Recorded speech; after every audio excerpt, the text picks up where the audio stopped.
அரங்கமே அலங்கோலம் அப்படிங்கிற மாதிரி முதல் விக்கெட்லயே டக் அவுட் ஆயிருக்கு தாவேகா. ஒரே நாள்ல வேட்பாளர்களையும் அறிவிச்சு, இந்த பக்கம் தேர்தல் வாக்குறுதிகளையும் அறிவிச்சு, அதுக்கு அடுத்த நாளே வேட்புமனு தாக்கலும் செஞ்சு பிரச்சார களத்திலயுமே குதிச்சிருக்காங்க. ஆனா அந்த முதல் நாள்லயே தன்னோட வேலையுமே காட்டியிருக்கு தாவேகா. இப்போ இவங்களுக்கும் சேர்த்து திமுக சம்பவம் செஞ்சுட்டு இருக்கிறாங்க. என்ன அப்படிங்கறத விரிவாக பார்க்கலாம். Welcome to Mathimugam decode. நான் இசை.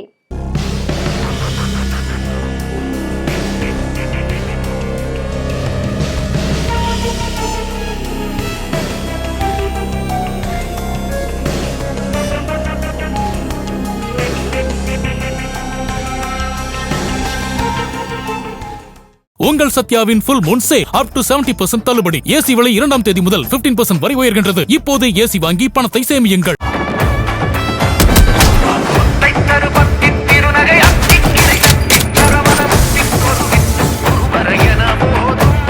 டயா பூஸ்டர் சுகரை கண்ட்ரோல் பண்ணும், உங்க ஆரோக்கியத்தை மீட்டு தரும். சர்க்கரையை கட்டுப்படுத்துறதுக்கான எளிமையான வழிமுறை, இயற்கையான வழிமுறை. அனைத்து மருந்து கடைகளிலும் கிடைக்கும். தேர்தல் தேதி அறிவிச்சு 2 வாரம் ஆனாலுமே இப்பதான் அந்த தேர்தல் களம் அப்படிங்கிறது அனல் பறக்க ஆரம்பிச்சிருக்கு அப்படின்னே சொல்லலாம். ஏன்னா ஒரே நாள்ல திமுகவோட வேட்பாளர்கள் திமுகவோட தேர்தல் அறிக்கை வெளியாக இருந்தது. அதே நாள்ல தான் தாவேகாவோட வேட்பாளர்கள் 234 தொகுதிக்குமே வேட்பாளர்களே இல்லை அப்படின்னு சொல்லக்கூடிய அந்த பட்சத்துலதான் பாஜகவுல இருந்து கொஞ்சம், இந்த பக்கம் அதிமுகவுல இருந்து கொஞ்சம் RSSல இருந்து கொஞ்சம் அப்படின்னு ஒட்டுமொத்தமா வேட்பாளர்கள் எல்லாத்தையுமே தேத்தி 234 வேட்பாளர்களையும் அறிவிச்சு தாவேகாவோட மேனிஃபெஸ்டோ தேர்தல் அறிக்கையுமே அறிவிச்சிருக்காங்க.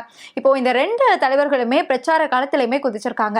அதுக்கு தேர்தல் வேட்பாளர்கள் அறிவிச்ச அடுத்த நாளே வேட்புமனு தாக்கல். இந்த பக்கம் திமுகவுல இருந்து முதலமைச்சர் வேட்பாளராக ஸ்டாலின் அவர்கள் வந்து கொளத்தூர் தொகுதிக்கு வேட்புமனு தாக்கல் செஞ்சிருக்காரு. இந்த பக்கம் தாவேகாவுல இருந்து முதலமைச்சர் வேட்பாளராக விஜய் வந்து 2 தொகுதிகளில் வேட்புமனு தாக்கல் செஞ்சு இன்னைக்கு பெரம்பூர்ல முதல் நாள் பிரச்சாரத்தையுமே ஆரம்பிச்சிருக்காரு. ஆனா இந்த முதல் நாள் பிரச்சாரத்திலேயே தாவேகா தன்னோட அந்த வேலை இருக்கு இல்லையா, அவங்க அந்த வழக்கமான வேலையை வந்து மறுபடியும் காமிச்சிருக்காங்க. ஏற்கனவே 2 நாளைக்கு முன்னாடியே தாவேகாவோட தலைவர் விஜய் அவர்கள் வந்து பெரம்பூர்ல பிரச்சாரம் செய்ய போறதா இருந்தது. பெரம்பூர்ல மட்டும் இல்ல, 5 தொகுதிகளில் ஒரே நாள்ல பிரச்சாரம் செய்ய போறாங்க. வரலாற்றிலேயே முதன்முறையாக 5 தொகுதிகளில் பிரச்சாரம் செய்யக்கூடிய ஒரு முதலமைச்சர் வேட்பாளர் அப்படிங்கிற பெயருமே வாங்க போறாங்க. ஏன்னா இன்னொரு பக்கம் வரலாற்றிலேயே முதன்முறையாக 2 தொகுதிகளில் வேட்புமனு தாக்கல் செஞ்ச ஒரு வேட்பாளர் முதலமைச்சர் வேட்பாளர்னா அது விஜய் மட்டும்தான். இதுக்கு முன்னாடி ஜெயலலிதா அவர்கள் வந்து 4 தொகுதிகளை வேட்புமனு தாக்கல் செஞ்சாங்களே அப்படின்னு கேட்டீங்கன்னா, அவங்க வந்து ஊழல் வழக்குல இருந்து தப்பிக்கணும், டான்சி வழக்குல இருந்து தப்பிக்கணும் அப்படிங்கிறதுக்காக இவ்வளோ தெரிஞ்ச அந்த அம்மாக்கு 4 தொகுதியில போட்டியிட முடியாது அப்படின்னு கூடவா தெரியாது. அவங்க என்ன புஷியானதா? ஸோ தெரிஞ்சே வந்துட்டு 4 தொகுதிகளை வேட்புமனு தாக்கல் செஞ்சு அது தேர்தல் ஆணையம் ரிஜெக்ட் பண்ணதுக்கு அப்புறமா எலெக்ஷன்ல போட்டியிடாம முதலமைச்சர் பதவிக்கு வந்தாங்க. ஸோ அது வேற இது வேற. இவர் வந்து 2 தொகுதிகளில் போட்டியிடுற அப்படின்னு சொல்லிக்கிட்டு வேட்புமனு தாக்கலுமே செஞ்சிருக்கிறாரு. அதாவது ஆரம்பத்திலேயே அலங்கோலம் அப்படின்னு சொன்னேன் இல்லையா, அதுக்கு இதுதான் காரணம். இது இல்லைன்னா அது அப்படின்னு யோசிக்கும் போதே இவர் வந்து ஒரு இடத்துல தோல்வி ஆகிறோம் அப்படிங்கிறது உறுதியாகி இருக்கு. இதுதான் உண்மை. ஸோ நீங்க வந்து தோல்வி அடைகிறீங்க, மக்கள் வந்து நமக்கு வாக்கு போட மாட்டாங்க, ஏதாவது ஒரு எய்தர் ஆப்ஷன் இருக்கணும் அப்படின்னு நினைக்கும் போதே தாவேகாவோட தோல்வி அப்படிங்கிறது உறுதியாகிட்டு இதுதான் ஆரம்பத்திலேயே வந்து அலங்கோலமானது அப்படின்னு சொல்லிட்டு நான் மென்ஷன் பண்ணியிருந்தேன். இன்னொரு விதத்திலையும் நம்ம இதை வந்து எடுத்துக்கலாம். ஏன்னா முதல் நாள் இன்னைக்கு வந்து பிரச்சார காலத்துல குதிச்சிருக்காரு. ஸோ இந்த பிரச்சார காலத்துல தாவேகாவினருக்கு வந்து காவல்துறை அனுமதி கொடுக்கல அப்படின்னு ஏற்கனவே சொன்னாங்க. இந்த முறை வந்து பாதுகாப்பு ஒழுங்காவே கொடுக்கப்படல அப்படின்னு சொல்லிக்கிட்டு தாவேகாவினர் வந்து ஒரு புகாரையுமே கொடுத்திருக்காங்க. இன்னைக்கு காவல்துறை பாதுகாப்பு இல்லை, அடுத்த இடத்துக்கு எங்களால போக முடியல அப்படின்னு சொல்லிக்கிட்டு. ஆனா தாவேகாவினர் வந்து காவல்துறை ஏற்கனவே கொடுத்த அந்த பாதுகாப்பு இருக்கு இல்லையா, எப்பவும் போல வழக்கம் போல அந்த பேரிகார்டை வந்து எகிரி குதிக்கிறது, கரண்ட் கம்பத்துக்கு மேலே ஏறுறது, ஒருத்தர் இடிச்சுக்கிட்டு தள்ளிக்கிறது, அடிச்சுக்கிறது, உழுந்துக்கிறது, இது எல்லா வேலையும் இன்னைக்கும் பக்காவா செஞ்சு வச்சிருக்காங்க. இன்னைக்கு பெரம்பூர்ல பிரச்சாரம் செய்ய போன விஜயோட அந்த வாகனம் இருக்கு இல்லையா, அதை பின்தொடர்ந்து மூலக்கடையில இருந்து ஒரு 2 கிலோமீட்டருக்கு போக்குவரத்து நெரிசலுமே ஏற்பட்டிருக்கு. தன்னோட வாகனத்தை பின்பற்றி வராதிங்க அப்படின்னு சொல்லிக்கிட்டு தன்னோட தொண்டர்களுக்கு என்னுமே விஜய் வந்து சொல்லல. ஒரே ஒரு தடவை தஞ்சாவூர்ல வந்து குறிப்பிட்டு சொல்லியிருந்தாரு, நான் வந்து சென்னைக்கு போகணும், ஒரு 3 மணி நேரம் ஆகும், என் வாகனத்துக்கு முன்னாடி யாரும் வராதிங்கப்பா அப்படின்னா நீங்க வந்து வரணும், நான் போயிட்டு இருக்கேன், நீங்க வந்து மறந்துடாதீங்க, வந்துருங்க அப்படின்னு சொல்றதுக்காக சொன்னாரா அப்படிங்கிறது தெரியல. இன்னுமே வந்துட்டு இந்த ஒரு சின்ன அறிவுறுத்தல் கூட தாவேகாவினருக்கு சொல்லப்படலை. அதனாலதான் மறுபடியும் வந்து பின்னாடியே வாகனத்துக்கு பின்னாடியே வராங்க, மறுபடியும் வந்து அடிச்சுக்கிறாங்க, தள்ளிக்கிறாங்க, உளுந்துக்கிறாங்க, பேரிகார்டை எகிரி குதிக்கிறாங்க, அதை போட்டு உடைக்கிறாங்க, கரண்ட் கம்பத்துக்கு மேலே ஏறுறாங்க. அப்படியாச்சும் வந்து முத்தம் தர மாட்டாரா, பிரச்சாரத்துக்கு வந்திருக்காரு, இன்னைக்கு ஏதாவது ஒரு சம்பவம் பண்ணுமேன்னு சொல்லிக்கிட்டு அந்த தாவேகாவினர் தன்னோட வேலையை மறுபடியும் காட்டிக்கிட்டே இருக்கிறாங்க. இப்படி காட்டுறவங்களுக்கு காவல்துறை அனுமதி கொடுக்கல அப்படின்னு சொல்லிக்கிட்டு இன்னைக்கு வந்து மறுபடியும் புகார வச்சிருக்காரு. இருக்கிறாரு. இது இன்னொரு காரணமும் நம்ம பார்க்கலாம். ஏன்னா சென்னையில வந்து வெயில் எப்படி அடிக்கும் அப்படிங்கிறது தெரியும். கோடை காலம் வர ஆரம்பிச்சாச்சு. இந்த உச்சி வெயில்ல நின்று பிரச்சாரம் செய்யறதுல விஜய்க்கு ஆகாது. 6 மணிக்கு மேல ஆட்டோ ஓடாது அப்படின்னா அந்த 6 மணிக்கு முன்னாடி அந்த மதிய நேரத்திலயுமே வந்து இந்த ஆட்டோ ஓடாது. இந்த வெயில் தாங்க முடியாம அடுத்த இடத்துக்கு போகணுமா அப்படிங்கிற ஒரு காரணத்துக்காக என்ன காரணம் சொல்லலாம் அப்படின்னு யோசிச்சாரா என்னன்னு தெரியல. காவல்துறை வந்து எங்களுக்கு வந்து பாதுகாப்பு கொடுக்கல அப்படின்னு சொல்லிக்கிட்டு அந்த பிரச்சாரத்தை வந்து தள்ளி போடுறதுக்கான ஒரு காரணத்தை வந்து தேடி இருக்கிறாரு இன்னைக்குமே. சரி, நம்ம அண்ணனுக்கு வந்து பிரச்சாரம் தான் பண்ண தெரியாது, வேட்பாளர்கள் மூலமா வந்து மக்களை வந்து கவர்ந்து இழுத்துருவாரு அப்படின்னு பார்த்தோம்னா அவரோட தாவேகாவினரையே வந்து கவர்ந்தெழுக்க முடியாம தாவேகாவினர் இந்த வேட்பாளர்கள் அறிவுக்கு அப்புறமா அதிருப்தியில தான் இருக்காங்க. சாட்டை வந்து ஒரு வீடியோல அந்த அண்ணன் வந்து சொல்லியிருப்பாங்க, வேட்பாளர்கள் மட்டும் அறிவிச்சா தாவேகாவினர் எல்லாம் கலந்து ஓடிடுவாங்க, எனக்கு பதவி கொடுக்கல உனக்கு பதவி கொடுக்கல. அதுதான் இப்போ நடந்திருக்கு. அங்கங்க புதுச்சேரியிலேயே நம்ம பார்த்தோம், தாவேகாவுடைய அந்த கொடியெல்லாம் கீழே போட்டு எல்லாமே வந்து இனிமே தாவேகா கிடையாது, எங்களுக்கு வந்து பதவி கொடுக்கல அப்படின்னு போராட்டம் எல்லாமே நடத்திட்டு இருந்தாங்க. இப்போ தமிழ்நாட்டிலயும் அதே நிலைமை தான் இருக்கு. தமிழ்நாட்டிலையுமே பாதிக்கு பாதி பாஜக இருந்து வந்தவங்க தான். குறிப்பா பார்த்தோம் அப்படின்னா அதிமுகவுல இருந்து ஒரு வேட்பாளர் தூக்கி போட்டிருக்காங்க. வேட்பாளர் அப்படின்னு அறிவிச்சிட்டாங்க தாவேகாவுல. ஆனா இன்னைக்கு காலையில பார்த்தா அதிமுகவுல இருந்து நீக்கம் அப்படின்னு வருது. இப்ப அதிமுகவுல இருந்து நீங்க நீக்கமே செய்யல, அதுக்கு முன்னாடி தாவேகாவோட வேட்பாளர்களை அறிவிச்சிட்டீங்க. இதே மாதிரிதான் பாண்டிச்சேரியிலயுமே ராமு அப்படிங்கிறவர், இவர் பாஜகவுல இருந்து நீக்கம் பண்ணாங்களா அப்படின்னு இன்னுமே செய்தி வந்து வெளியே வரல. சோ இப்படிதான் இருக்கு தாவேகாவுடைய வேட்பாளர்கள். அதுலயும் தாவேகாவுல ரொம்ப அறிஞ்ச முகம், இவங்களுக்கு வந்து கண்டிப்பா சீட்டு கொடுக்கும் அப்படின்னு எதிர்பார்க்கப்பட்ட ஒரு சில விருப்ப மனுக்கள் கொடுத்த நபர்களுக்குமே இப்போ வந்து கொடுக்கல. அண்ணன் லயலோமணி அவர்களுக்கே வந்து சீட்டு கொடுக்கல. இதுமே வந்து பேச பொருளா மாறிட்டு இருக்கு. இன்னொரு பக்கம் பார்த்தோம் அப்படின்னா தூத்துக்குடியில அஜிதா இவங்க வந்து கார் முன்னாடி விழுந்துமே பெண்களுக்கு பாதுகாப்பு கொடுக்கணும், சரிபாதி பெண்கள் அப்படின்னு சொல்லக்கூடிய விஜய் வந்து கார் முன்னாடி விழுந்துமே அவங்களை வந்து கண்டுக்காம போயிட்டு அவங்க வந்து ஐசியூல இருக்கும்போது மலேசியால போய் டான்ஸ் ஆடிட்டு இருந்தாரு. சரி, இப்போ அதுக்கு பரிகாரமாச்சு எம்எல்ஏ சீட்டாச்சும் கொடுப்பாரு அப்படின்னு பார்த்தோம்னா அங்க வந்து அவரோட நண்பர் வேட்டைக்காரன் படத்துல வந்து ஸ்பூன்ல தான் சாப்பிடுவீங்களா அப்படின்னு ஒரு காமெடி வரும் இல்லையா, அந்த நண்பர் ஸ்ரீதர் அவர்கள் வந்து களமிறக்கிருக்காரு. இதனால தூத்துக்குடியிலேயுமே வந்து தாவேகாவோட அந்த அடிமட்ட தொண்டர்கள் எல்லாம் தூத்துக்குடியில யார் வேலை செஞ்சிருப்பாங்க, விஜய் போயிட்டு அங்க போயிட்டு பேசியிருக்காரா, இல்லைன்னா விஜய் போய் அங்க இருக்கக்கூடிய மக்கள் கிட்ட போய் நீங்க வந்து இது செய்யுங்க அது செய்யுங்கன்னு சொல்லியிருக்காரா, இல்ல அவங்க வீட்டு ஃபங்க்ஷனுக்கு எதாவது கலந்துருக்காரா, இறப்புல ஏதாவது கலந்துருக்காரான்னா கிடையாது. அந்த இடத்துல வந்து தாவேகாவுக்காக உழைச்சது வந்து அஜிதா அப்படிங்கிறவங்க தான். நம்ம தூத்துக்குடி அஜிதா அப்படின்னு போட்டாலே அஜிதாவும் விஜய் இருக்கிறது தான் வரும். ஸோ அந்த மாதிரி களத்தில் வேலை செஞ்சவங்களுக்கு சீட்டு கொடுக்காம விஜயோட நண்பருக்கு கொடுத்ததுனால அங்க இருக்கக்கூடிய தாவேக்கானர் எல்லாமே அதிருப்தியில தாவேகாவுடைய கொடியை வந்து கழட்டி போடுறது, கார்ல இருந்து தாவேகாவுடைய இதை இழுக்கிறது, ஸ்டிக்கரை கிழிக்கிறது, இந்த மாதிரியான அதிருப்தியை வந்து வெளிக்காட்டிட்டு இருக்காங்க. இன்னொரு பக்கம் நான் வந்து சாதி, இனம், மதம், மொழி, அதாவது சாதி மதத்துக்கு வந்து அப்பாற்பட்டவர்கள் அப்படின்னு சொல்றதை நம்ம ஓரளவுக்கு ஏத்துக்கலாம். இனம் மொழிக்கெல்லாமே அப்பாற்பட்டவராமா, மொழிக்கு எப்படி அப்பாற்பட்டவரா நீங்க இருப்பீங்க, அதுதான் புரியலை. ஸோ இவ்வளோ ஒரு வாக்குறுதியை கொடுத்துட்டு இந்த பக்கத்துல வந்து ஒரு சாதி வெறியர் கம்பத்தோட வேட்பாளர், அவர் பேர் வந்து மிஸ்ரா. ஸோ இன்னும் வெளிப்படையாக சொல்லணும் அப்படின்னா தெலுங்கு செட்டியார் இனம், இந்த சாதியை சேர்ந்தவங்க வந்து நம்ம இனம் இருக்கிறாங்க, நம்ம இனம் வந்து எனக்கு முக்கியம், எனக்கு சாதி வெறி தான் முக்கியம் அப்படின்னு சொல்லிக்கிட்டு வெளிப்படையாக பேசின ஒருத்தருக்கு கம்பத்தில் வந்து சீட்டு கொடுத்துருக்காங்க. அவர் வந்து ஒரு எம்எல்ஏ கேண்டிடேட். ஸோ இப்போ கம்பத்துலேயுமே வந்துட்டு இப்படி ஒரு சாதி வெறியாளருக்கு வந்து நீங்கள் வந்து சீட்டு கொடுத்துருக்கீங்கன்னு அங்கேயுமே தாவேகாவினர் அதிருப்தியில் தான் இருக்காங்க. இன்னொரு பக்கம் பார்த்தோன்னா அதான் சாதி வெறி இது பண்ணுறது, பெண்களை ஆபாசமாக பேசுறது, இல்லை அப்படின்னா பாஜகவிலேருந்து வந்தவங்க இல்லைன்னா ஆர்எஸ்எஸ்லேருந்து வந்தவங்க இவங்களுக்கு தான் வந்து மொத்தமாக கொடுக்கறது. இல்லை அப்படின்னா A1 குற்றவாளி இருந்தாங்கன்னா அவங்களுக்கு கொடுக்கறது. A1 குற்றவாளி யாரு அப்படின்னு சொல்றேன்னா மரியவல்சன் ஆர்கே நகர் தொகுதியோட வேட்பாளர் அவர்கள் சொத்துக்காக தன்னோட அக்காவையே கட்டையெடுத்து அடிக்கிற அந்த வீடியோ வந்து சமீபத்தில் தான் வெளியாகி இருந்தது. ஸோ இப்படி ஒரு A1 குற்றவாளி, இதை தாண்டி வந்து கல்லூரியில் வந்து ஏதோ கொலை சம்பவம் நடத்தினதாகவும் ஒரு கேஸ் வந்து இருக்கு. ஸோ இப்படி இருக்கிறவரை ஒரு A1 குற்றவாளியா இருக்கக்கூடிய ஒருத்தரை தான் ஆர்கே நகர்ல வேட்பாளராக போட்டிருக்காங்க. இப்படி வேட்பாளர்கள் தேர்வு செய்யறதுலையுமே விஜய் வந்து கோட்டையை விட்டுட்டாரு அப்படின்னு தான் சொல்லணும். இது தாவேகாவினர் மத்தியிலேயே ஒரு பெரிய அதிருப்தியை ஏற்படுத்தியிருக்கு. இதையும் வந்து நம்ம பார்க்க வேண்டியிருக்கு. சரி, பிரச்சாரத்திலே கைவிட்டாச்சு, வேட்பாளர்கள் அறிக்கையிலையும் வந்து அதுவுமே கைவிட்டாச்சு. ஓகே, தேர்தல் அறிக்கை இருக்கும் இல்லையா, அதுலயாச்சும் ஏதாச்சும் செஞ்சிருப்பாரு, பிரயோஜனமா ஏதாவது வாக்குறுதிகளை வந்து கொடுத்திருப்பாரு, இதை பார்த்தாவது மக்கள் பொதுமக்கள் வந்து ஓட்டு போட முன் வருவாங்க அப்படின்னு பார்த்தோம்னா வேலை இல்லாத இளைஞர்கள், அதாவது 29 வயசுக்கு மேல வேலை இல்லாம இருந்தீங்கன்னா உங்களுக்கு வந்து 4000 ரூபாய் தருவாங்களாமா. இங்க என்ன பெரிய கன்ஃபியூஷன் ஆகக்கூடிய கேள்வி அப்படின்னா, இவங்களுக்கு வேலை இருக்கு வேலை இல்லை அப்படிங்கிறத ஃபர்ஸ்ட் எப்படி கண்டுபிடிப்பாரு? இல்லைன்னா தாவேக்காவினர் எல்லாருமே வேலை இல்லாத பசங்க தான், அவங்களுக்கு எல்லாத்துக்குமே கொடுத்துடலாம் அப்படின்னு யோசிக்கிறாரா? அதுவுமே அந்த ஏஜ் மார்ஜின் வச்சிருக்காரு இல்லையா, 29 வயது அப்படின்னு சொல்லிக்கிட்டு.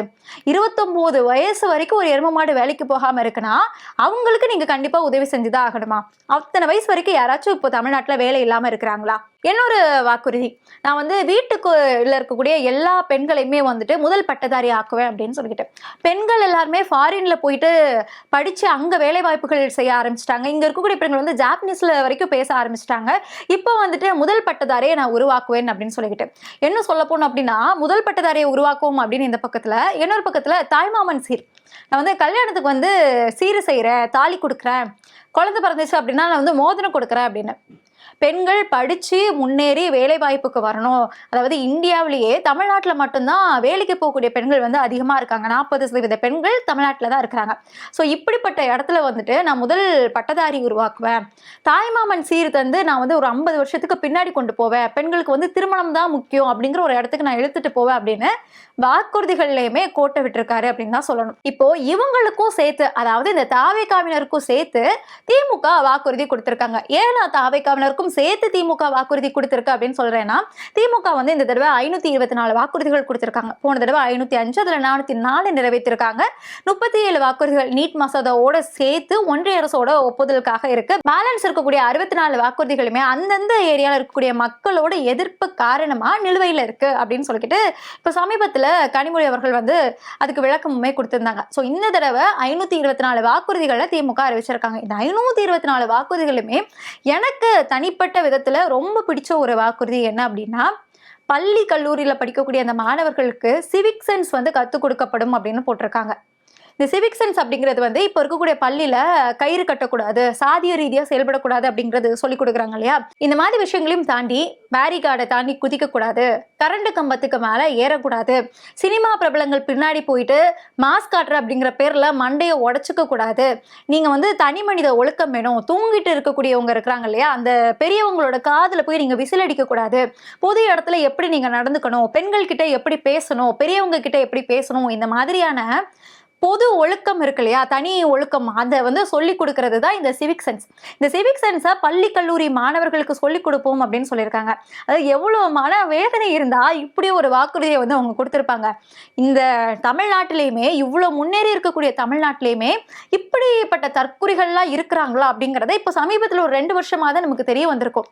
தாவேக்கா அப்படிங்கிற ஒரு கட்சி ஆரம்பிச்சதுக்கு அப்புறமா தான் இத்தனை பசங்க வந்து இப்படி இருக்கிறாங்களா, இத்தனை பேர் வந்து பைக்ல பின்னாடி பின்தொடர்ந்து வந்து இப்படி இறந்து போறாங்க. இப்ப சமீபத்துல கூட தஞ்சாவூர்ல ஒரு பையன் வந்து 19 வயசு கல்லூரி மாணவன் வந்து காலேஜுக்கு போற அப்படின்னு போய் சொல்லிட்டு வந்து இறந்து போயிருந்தான். ஸோ அந்த பையன்ல இருந்து இவ்வளவு பேரு ஆன்லைன்ல வந்து நம்ம பேசுற அந்த பசங்களா இருக்கட்டும், விசில் அடிச்சுட்டு போற பசங்களா இருக்கட்டும், இத்தனை பேர் வந்துட்டு இவ்வளவு தற்குறித்தனமா இருக்கிறாங்க அப்படிங்கிறதே தாவேக்கா அப்படிங்கிற ஒரு கட்சி ஆரம்பிச்சதுக்கு அப்புறம் தான் தெரிய வந்திருக்கு. ஸோ இதுக்கு காரணம் வந்து திமுக தான் அப்படிங்கிற ஒரு குற்றச்சாட்டுமே இருக்கு. ஏன்னா நீங்க தானே இத்தனை ஆண்டு காலம் ஆண்டுட்டு இருந்தீங்க, திராவிட கட்சிகள் தான் இத்தனை ஆண்டு காலம் வந்து தமிழ்நாட்டை ஆண்டுட்டு இருக்கு. அப்படி இருக்கும்போது நீங்க எப்படி தாவேக்கா மேல பழி போட முடியும் அப்படிங்கிற ஒரு கேள்வியுமே மாணவர்கள் கிட்ட இருக்கு. ஸோ இந்த சரி பண்ணணும், இந்த குற்றச்சாட்டு மனசை உறுத்திருக்குமா என்னன்னு தெரியல, அப்படி ஒரு மன வருத்தத்தோட இப்படி ஒரு வாக்குறுதியுமே கொடுத்திருக்காங்க. ஸோ இந்த வாக்குறுதி வந்து சொன்ன மாதிரி எனக்கு தனிப்பட்ட விதத்துல ரொம்ப பிடிச்ச வாக்குறுதி. இதை தாண்டி இன்னும் நிறைய வாக்குறுதிகள் வந்து திமுக அரசு கொடுத்திருக்காங்க. இதை நம்ம தனித்தனியா பிரிச்சே பார்க்கலாம். குடும்பத்துக்காக, பெண்களுக்காக, மாணவர்களுக்காக, அதே மாதிரி கோவில்களுக்காக, கடைசி அறநிலையத்துறையை நம்ம விட்டு வைக்க கூடாது இல்லையா. ஸோ அப்படி தனித்தனி வாக்குறுதிகளுமே கொடுத்திருக்காங்க. குடும்பத்துக்காக அப்படின்னு பார்த்தோம்னா 8000 ரூபாய் அந்த கூப்பன், இப்போ நீங்கள் ஃப்ரிட்ஜ் கொடுக்குறோம் அப்படின்னு சொல்கிறோம், ஃப்ரிட்ஜ் வந்து எத்தனை வீட்டில் இருக்குது அப்படிங்கிறதே தெரியாது. இந்த கூப்பன் கொடுக்கறது மூலமாக உங்கள் வீட்டில் என்ன இருக்குது இல்லை அப்படிங்கிறத நம்மளே தேர்ந்தெடுத்து, ஒருவேளை பழசு இருந்தது அப்படின்னா எக்ஸ்சேஞ்ச் பண்ணிக்கிறதுக்கும் நமக்கு உதவியாகும் அப்படின்னு சொல்லிட்டு இந்த 8000 கூப்பன். அதுக்கப்புறம் ஏற்கனவே இருக்கக்கூடிய அந்த திட்டங்களில் வந்து அப்கிரேட் ஆகுறது, அதை வந்து என்ன சொல்லுவாங்க, போனஸ் போடுறோம் அப்படின்னு சொல்லுவாங்க இல்லையா, இன்க்ரிமெண்ட் மாதிரி. இப்போ இருக்கக்கூடிய சேலரியில் அடுத்த லெவலுக்கு போகிற மாதிரி இப்போ 1000 ரூபாய் அப்படின்னா அடுத்து 2000 ரூபாய், புதுமை பெண் திட்டத்தில் வந்து இப்போ 1000 ரூபாய் கொடுக்குறாங்க அப்படின்னா அடுத்து வந்து 1500 ரூபாய், முதியோர் உதவி தொகை 1000 ரூபாய், அது வந்து 2000 ரூபாய், நெல் கொள்முதல் விதை வந்து 2000 ரூபாய் இருக்கு அப்படின்னா அது வந்து 3500 ரூபாய், கரும்புக்கு வந்து 4000 ரூபாய். இப்படி எல்லா விஷயத்திலையுமே அப்கிரேட் ஆயிருக்கு. அடுத்த எவாலுவேஷனுக்கு போறதுக்கான ஒரு வாக்குறுதிகளை திமுக அரசு கொடுத்திருக்கு. அதுல இன்னொரு கவனிக்கக்கூடிய வாக்குறுதி என்ன அப்படின்னு பார்த்தோம்னா, 8 வயசுக்கு கீழே இருக்கக்கூடிய அந்த குழந்தைகள் இருக்காங்க இல்லையா, அந்த குழந்தைகளுக்கு பாலியல் ரீதியான சீண்டல் வரக்கூடிய பட்சத்துல அந்த குற்றவாளிக்கு மரண தண்டனை விதிக்கப்படும் அப்படிங்கிற ஒரு வாக்குறுதியை கொடுத்திருக்காங்க. இப்போ சமீபத்துல 2 2 வயசு குழந்தைய கூட இந்த மாதிரி செஞ்சுட்டாங்க அப்படிங்கிற ஒரு செய்தி நம்ம பார்த்துருப்போம். அதை கேட்கும் போதே நமக்கு என்ன தோணும் அப்படின்னா, என்ன அரபு கண்ட்ரீஸ்ல எல்லாத்துலயுமே வந்துட்டு என்ன செய்யறாங்க, எவ்வளவு கடுமையான தண்டனை கொடுக்குறாங்க, அந்த மாதிரி இவனை வந்து தூக்கல போடுங்க அப்படிங்கிறது தான் சாதாரண சாமானிய மக்களோட ஒரு எண்ணமா இருக்கும். பார்த்த உடனே நமக்கு தோன்றது அதுதான். அதே ஒரு வாக்குறுதியா கொடுத்துருக்காங்க. இந்த மாதிரி 8 வயசுக்கு கீழே இருக்கக்கூடிய குழந்தைகளை நீங்க இப்படி சீரழிக்கிறீங்கன்னா நீங்க தான் உயிரோட இருந்து என்ன பிரயோஜனம்? சமீபத்துல இந்த விளாத்தி குளத்துல கூட அந்த மாணவியை வந்து சீண்டல் செஞ்சவங்க வந்து இதுக்கு முன்னாடி 60 வயசு பாட்டிய சீண்டல் செஞ்சு அதுல ஜாமீனுக்கு கையெழுத்து போட்டு வரும்போது இந்த வேலையை பார்த்திருக்காங்க. ஸோ இப்போ நமக்கு எல்லாருக்குமே வந்த கேள்வி, இப்படி இருக்கிறவ எதுக்கு உயிரோட இருக்கணும், இவனுக்கு எதுக்கு ஜாமீன் கொடுத்தீங்க அப்படிங்கிறதா கேள்வியா இருந்தது. ஸோ அதுக்கு பதிலாக தான் மரண தண்டனை விதிக்கப்படும் எக்ஸ்ட்ரீம் லெவல் தண்டனை இது. ஸோ இந்த தண்டனை வந்து ஒரு வாக்குறுதியா கொடுத்துருக்காங்க. அதே மாதிரி தான் பெண் குழந்தைகள் பாதுகாப்பு அப்படிங்கிறது எவ்வளவு முக்கியம், இந்த அரசு வந்து எவ்வளவு முக்கியமா அதை எடுத்துக்குது அப்படிங்கிறதுக்கு இன்னொரு எடுத்துக்காட்டா இன்னொரு வாக்குறுதியுமே கொடுத்துருக்காங்க. பெண் குழந்தைகளுக்கு வந்து அந்த பாதுகாப்பு மையம் அப்படிங்கிறது அமைக்கப்படும் அப்படின்னு சொல்லியிருக்காங்க. பொதுவாக ஐடி கம்பெனிஸ்ல தான் குழந்தைகளை வந்துட்டு பாதுகாக்கிறதுக்கு கீழே பேஸ்மெண்ட்லேயே வந்துட்டு ஒரு சென்டர் மாதிரி இருக்கும், மையம் வந்து இருக்கும்.